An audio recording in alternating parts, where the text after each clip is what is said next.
কেমন করে এটাকে মেমোরাইজ করব যদি ভুলে যাই? আল্লাহ রাব্বুল আলামিন বলছেন, লা তুহাররিক বিহি লিসানাকা লিতাআজালা বিহি। হে রাসূল, আপনি আপনার জিহ্বা বারবার আওড়াবেন না, আপনার সিনার মধ্যে কোরআনটা আমি আল্লাহ নিজে জমা করে দেব।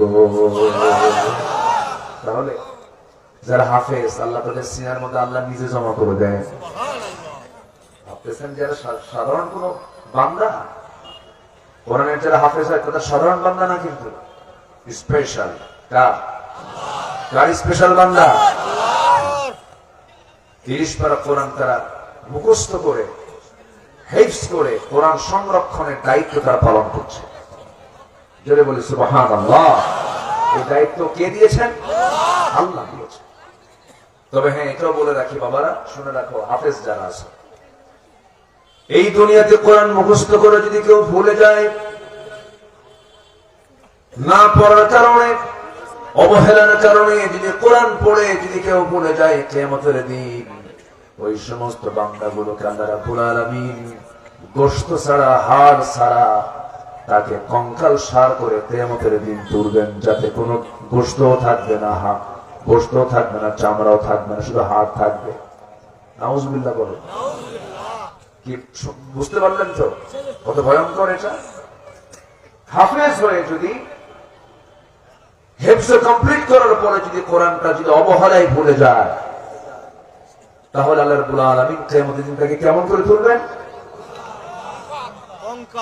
গোশত ছাড়া, চামড়া ছাড়া কঙ্কাল করে তুলবেন, কঙ্কাল করে। এটাও কিন্তু গুরুত্বপূর্ণ একটা মেসেজ। আমলহীন ইলমের কোনো মূল্য, আমলহীন ইলমের কোনো মূল্য নেই। আমলওয়ালা ইলম কাজে লাগবে কিয়ামতের দিন। সম্মানিত ভাইরা, আমার কথা বুঝতে কষ্ট হচ্ছে না তো আপনাদের? আপনাদের নদিয়া অঞ্চলের মানুষ, এটা নদিয়া না, আশেপাশে নদিয়া না? হ্যাঁ, নদিয়া। নদিয়া মানে হচ্ছে বাংলা, আসল বাংলা আপনারাই বলেন। আলহামদুলিল্লাহ, তুমি বললেন না আপনি। আপনার এই মেহেরপুরের মতো, এই মেহেরপুর, মুজিবনগর, চুয়াডাঙ্গার একটা সাইট, নদী কোন পাশে? আচ্ছা, যাই হোক,